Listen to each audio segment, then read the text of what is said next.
Est-ce que vous avez déjà été témoin et ou victime d'une situation de violence?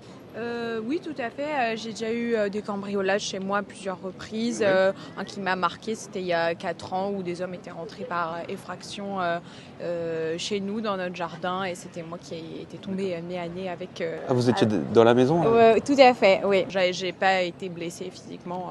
D'accord. Et on avait appelé la police. Il y a eu 2 fois. Une fois, il y a eu c'était pleine nuit, 4 heures du matin, et c'était deux jeunes hommes. Et puis en fait, ils avaient détalé quand ils nous avaient vus et puis s'étaient fait rattraper plus tard. Et une autre fois, l'année d'après, il y a un homme qui était rentré par effraction le matin, à 7 heures, vraiment à 7 heures du matin. Il était dans notre jardin un peu...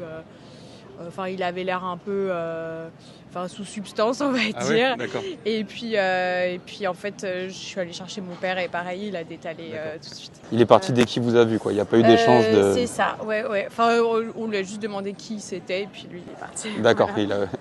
il a préféré garder l'anonymat. Tout à fait, voilà. D'accord. Il n'a pas été rattrapé, malheureusement. Du coup, moi, ça me fait poser une question, c'est est-ce que ça crée un trauma personnel, le fait de sentir qu'il y a des gens qui cherchent à rentrer chez vous?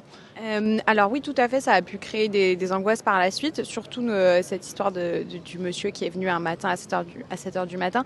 Moi, ce qui m'a créé des angoisses, c'est le fait de me dire qu'est-ce qui se serait passé si mon père n'avait pas été là, parce que ça m'arrive d'être seule parfois chez moi et de me dire, voilà, j'aurais pas été en mesure de sortir, de confronter cet homme. Et oui, ça m'a fait très peur. Donc maintenant, je ne dors plus chez moi seule le soir. D'accord, et il n'y a pas d'autres conséquences comme verrouiller, barricader les portes? Toujours, mais chez nous, maintenant, on est sous alarme en permanence. Quelque chose qui marche très bien, c'est les chiens. Vous n'avez pas pensé à... Alors oui, un chien, ça pourrait être une solution. En effet, nos voisins en ont et ils sont avertis. Après, il y a un autre concept en protection du domicile qui est la panic room, qui est de se dire ma chambre, c'est une chambre forte et que si j'entends un bruit, j'ai une porte suffisamment costaud, je me suis enfermé dans ma chambre et éventuellement un intrus peut venir, peut voler la maison, mais je serai sécurisé dans ma chambre qui est ma panic room. Est-ce que vous avez sur vous un accessoire de défense, c'est-à-dire un objet qui peut vous être utile pour vous défendre? Oui, le soir, je prends une bombe au poivre généralement, voilà, histoire de me rassurer. Et puis le classique de la clé entre les mains, ça c'est un truc que beaucoup de femmes doivent faire malheureusement. Et puis sinon, dès que je vois un comportement suspect, j'appelle tout de suite mon mari pour qu'il décroche, histoire d'être en ligne avec quelqu'un. D'accord. La bombe lacrymogène, vous l'avez depuis combien de temps?